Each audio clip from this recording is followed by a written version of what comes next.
ये कहानी किसी एक गांव में रहने वाले मूर्तिकार की है जो बहुत ही सुंदर मूर्तियां बनाता था और इस काम से वो अच्छा जीवन यापन करने लायक कमाता था। कुछ समय बाद उसको एक बेटा हुआ जिसने कम उम्र में ही मूर्तियां बनाना शुरू कर दिया था और उसकी मूर्तियां भी बहुत सुंदर दिखती थीं।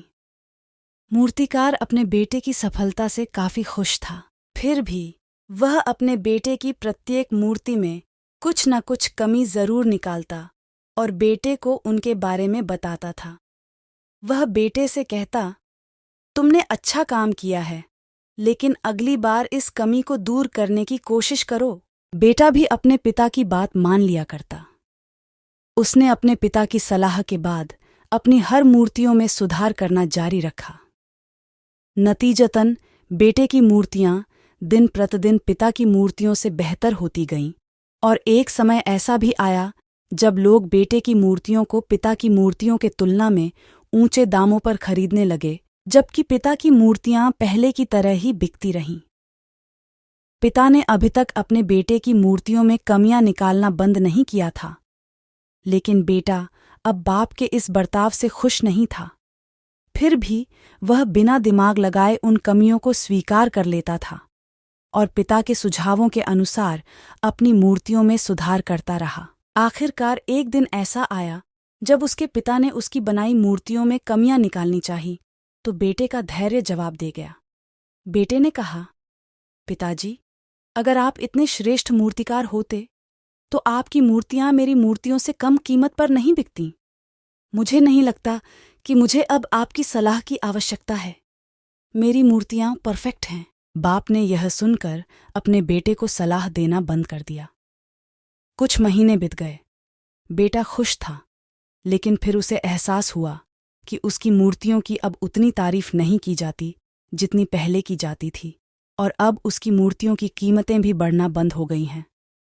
पहले तो उसे कुछ समझ नहीं आया, लेकिन फिर वह अपने पिता के पास गया और उनसे मदद करने को कहा। पिता ने बड़े शांति से बेटे की बात सुनी, जैसे उन्हें पहले से ही पता था कि ऐसा दिन आएगा। बाप का चेहरा पढ़ बेटे ने भी यह महसूस किया और पूछा, क्या आप पहले से जानते थे कि ऐसा कुछ होने वाला था? पिता ने उत्तर दिया, हाँ, मैं भी कभी इन परिस्थितियों से गुजर चुका हूं। बेटे ने कहा, फिर आपको मुझे ये तभी बता देना चाहिए था। पिता ने उत्तर दिया, शायद तब तुम मेरी बात नहीं समझ पाते। मैं ये भली भांति जानता हूं और मानता भी हूं कि मैं मूर्ति बनाने की कला में तुमसे ज्यादा बेहतर नहीं हूं।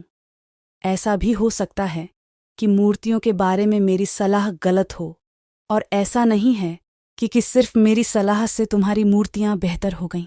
लेकिन जब मैंने तुम्हें तुम्हारी बनाई मूर्तियों में खामियां दिखाईं, तो तुमने जो बनाया था उससे तुम संतुष्ट नहीं थे। फिर तुम्ही ने खुद को बेहतर बनाने की कोशिश की और उस प्रयास ने तुम्हारी मूर्तियों को बेहतर बनाया और परिणाम स्वरूप तुम सफल हुए। लेकिन यह भी उतना ही सच है कि जिस दिन से तुम्हें लगा कि अब तुम्हारे काम में सुधार की कोई गुंजाइश नहीं है, तुम्हारा विकास रुक गया।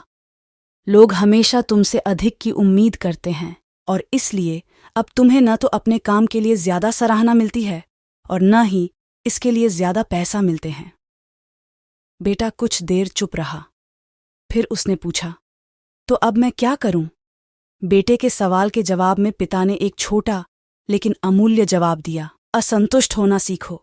विश्वास करो कि सुधार और बेहतर बनने के लिए हमेशा जगह है। यह एक बात तुम्हें भविष्य में निरंतर प्रगति करने के लिए हमेशा प्रेरित करेंगी और हमेशा सुधार करती रहेंगी।